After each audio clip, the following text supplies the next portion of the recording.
What's up guys, welcome to this amazing WIX tutorial. In this video I'm going to show you how to add a very simple and beautiful countdown timer in your WIX website. So right over here you can see that we have date picker element and we have the time picker element.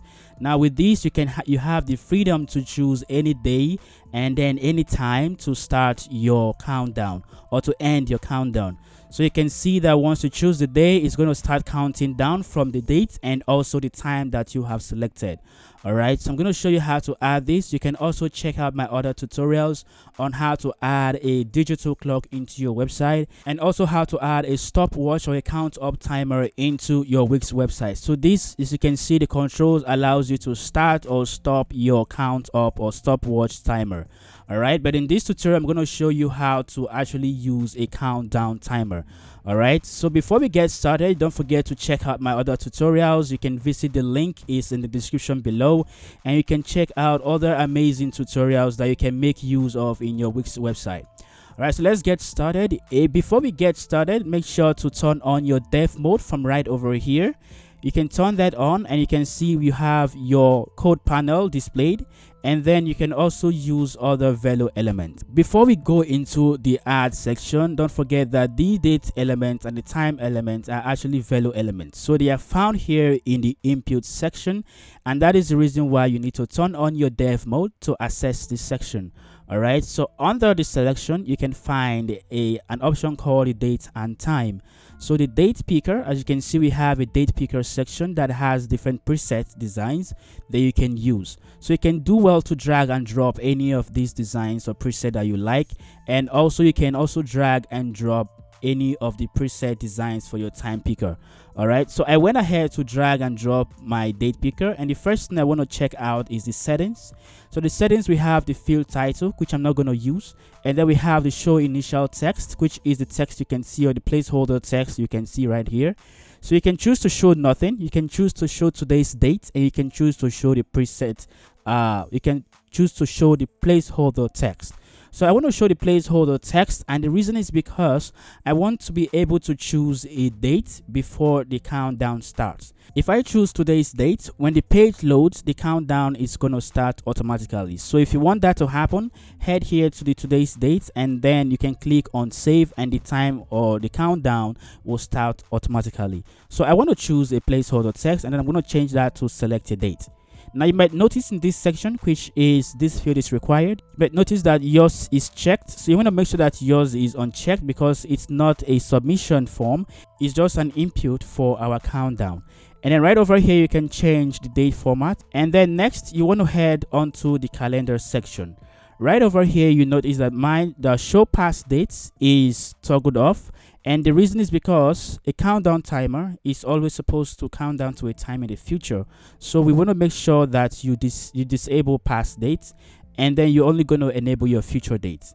And right here you can choose where the date of or the day of the week starts first. If you want Sunday to be the first day of the week, you can go ahead to choose that. I like mine to be Monday, so I'm going to leave it at Monday, and then you can leave all these one checked. Then next we're going to check out the time picker, which the first thing we want to do here is to set time format. And here you can also check out how to, or you want to add a field title, you want to do that right there.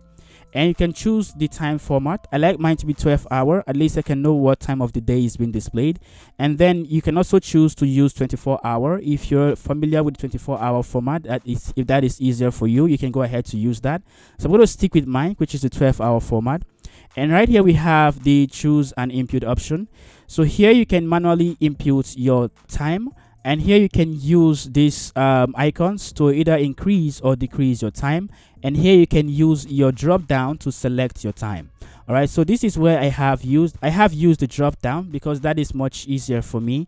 As you can see, I have a view of all the time that I can pick, and then that works pretty well. Next part is to show the initial text. As you can see over here, we have show nothing, we have show the placeholder text. You can go ahead to change your placeholder text here. You can show the current time, or you can also show the specific time. Now I prefer to show the specific time because I want, when the user actually selects a date, I want the countdown to start, and whatever time or preset time that I have selected from here is where the timer is going to start from.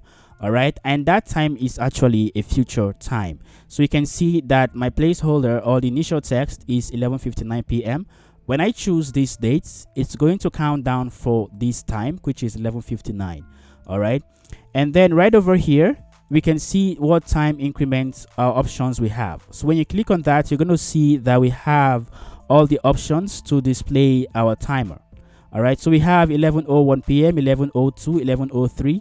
If we change that to, let's say, 15 minutes, then we're going to come over here, we're going to save our website, and then we're going to publish that and head back into the live website and refresh the page. All right, so let's do that again. Let's save and then let's refresh. All right, so right over here you can see that we have 11 a.m., 11:15 a.m., 11:30. So it's going to increase our time here by 15 minutes. So I prefer to use 1 minute because that is much easier for this tutorial. So you can choose to use 30 minutes. I think that is the highest one you can use, or 60 minutes, so 1 hour. So you can use 1 hour interval if you want, but I'm going to leave mine at 1 minute so that we can check out and test our timer with the short time we have. All right, so you might also notice that we have a required field. Yours might be checked, so you want to make sure that you uncheck yours. All right, and then that is all we need to do. You can also go ahead to customize the design of how yours is being displayed.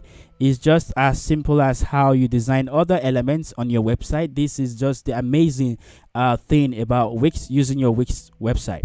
All right, so you can go ahead to customize the designs, and then here, right over here, we have the text, which is called discount text.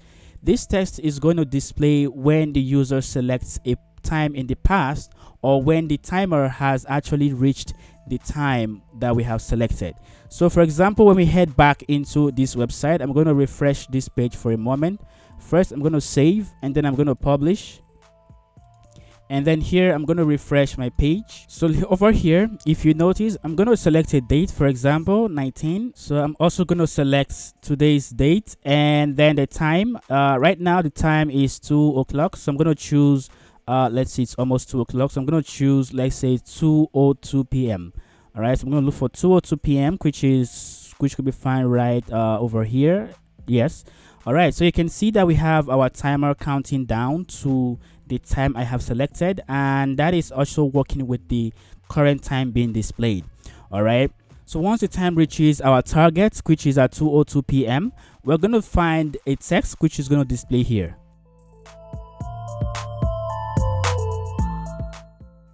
All right, so right here we're going to wait for the time to reach 0 before we see what this text displays. You can see that once the target time has been reached, this text is going to display, and the color of our boxes are also going to change. And that is what we're going to do right over here. All right, so this is what the text does. It's hidden on load. So once you click on it, change whatever message you want to display, change the ID. You can change the ID right over here, the properties panel, and then you can hide that or click the hidden on load. So when the page loads, it's hidden until our function or our code tells us otherwise. All right, so next we have a box.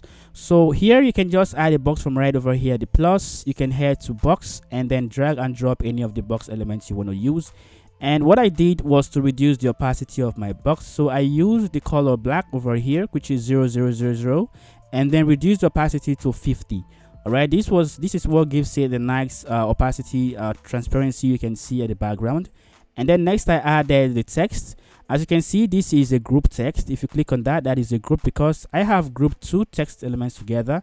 The first text, which is displaying the day, you're going to change your ID right at the properties panel as well. Change your ID to day or whatever ID that you prefer. And then next we also have the ID of the hour, the ID of the minute, the ID of the second. All right, so these are just other text for the labels. Now let's jump into the code, which is the main part of this tutorial.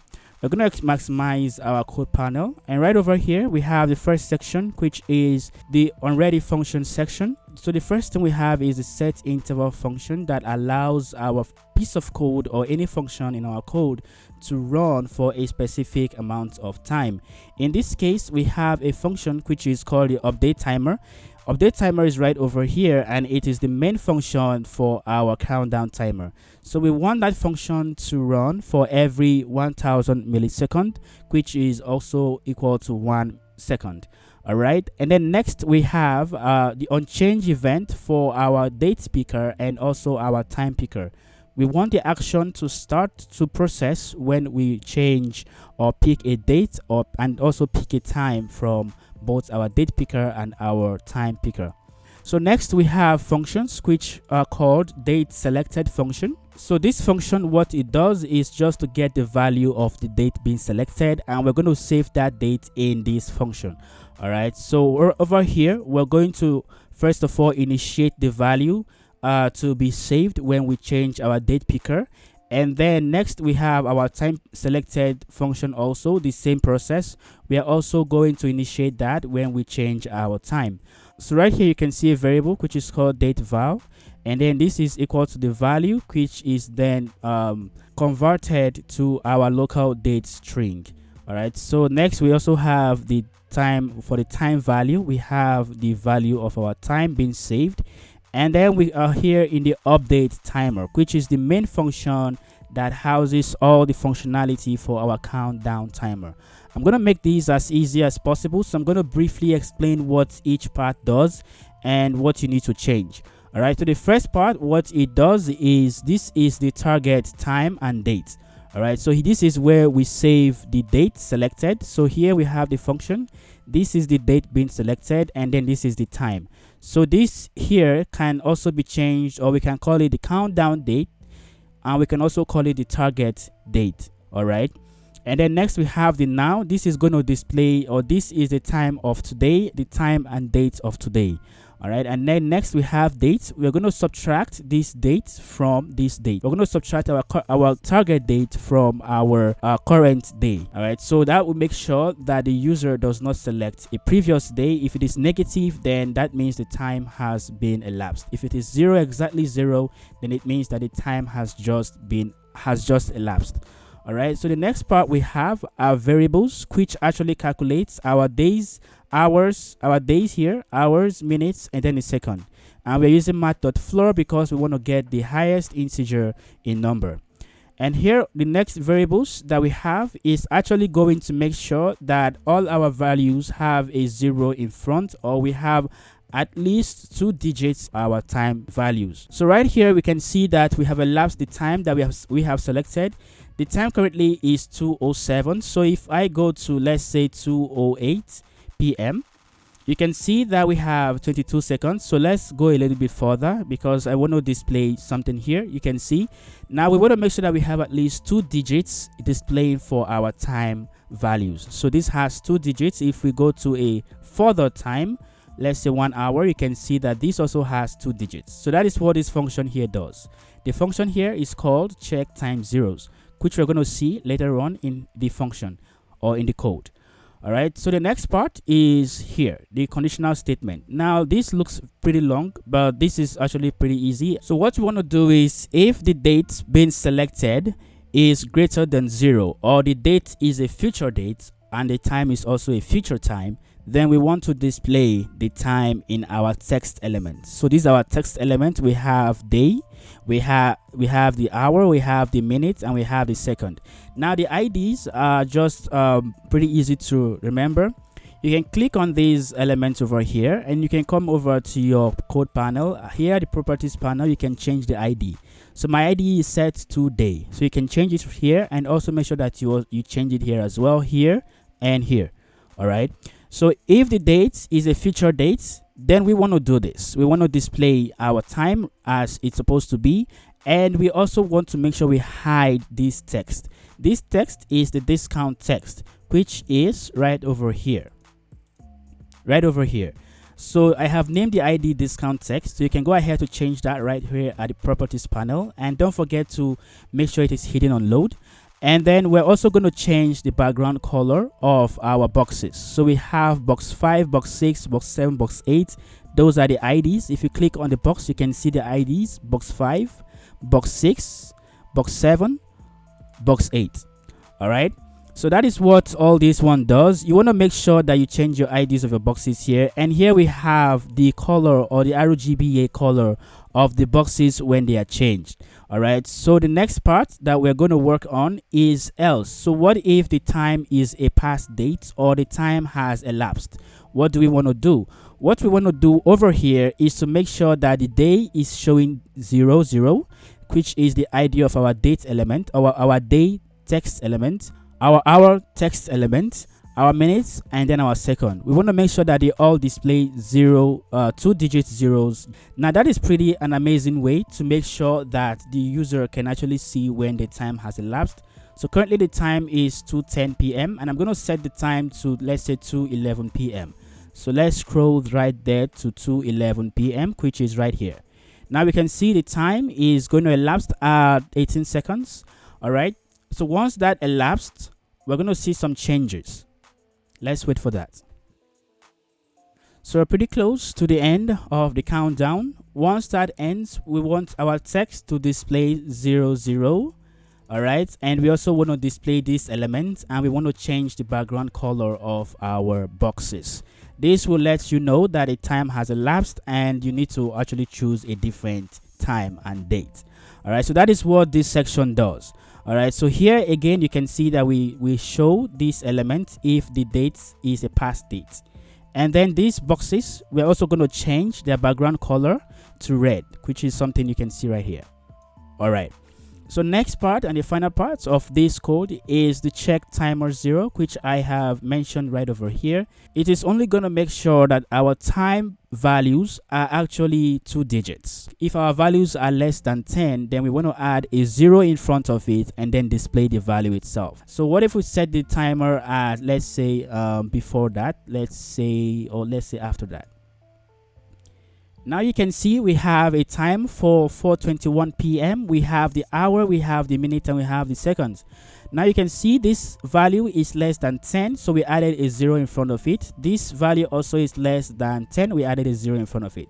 So this is 2 hours. We can simply just remove the 0, but it makes more sense to have 2 digits for all of them if we're going to be displaying that as the initial text when the page loads. All right, so that is all you need to do. Again, what you need to do, you need to change the ID of your day, the ID of your hour, the ID of your minute, and then the ID of your second. All right, and you can also change the ID of your message. So this is the discount text, which is here. This is called the discount text. So if you want to display a different message, you can do that here. And if you also want to hide, let's say you want to hide your timer when the time has elapsed, then what you need to do here is to actually, let's say you're going to select everything. You're going to select all your boxes like that. You need to hold your control for Windows and then I think command for Mac and then click on the item. Then you need to group them. When you group them, you can see that we have a group ID, which you can go ahead to change over here and call that your countdown timer. All right, so you can copy that over there. And then you can come over here at this section. Let's move one line. And then we're going to add this ID into this section and actually hide or use the hide promise to hide our element. So here it is hidden when the time has elapsed. And we also need to make sure that we show the time or we show the countdown timer when the time has not been elapsed. So let's save that for a moment. And also we're going to publish that. I'm going to head back to my live sites and then refresh. All right, so here I'm going to choose today's date again. The time is 2:14 p.m. I'm going to go ahead to choose a time before 2:14 p.m. and let's see if that works. So let's choose this day.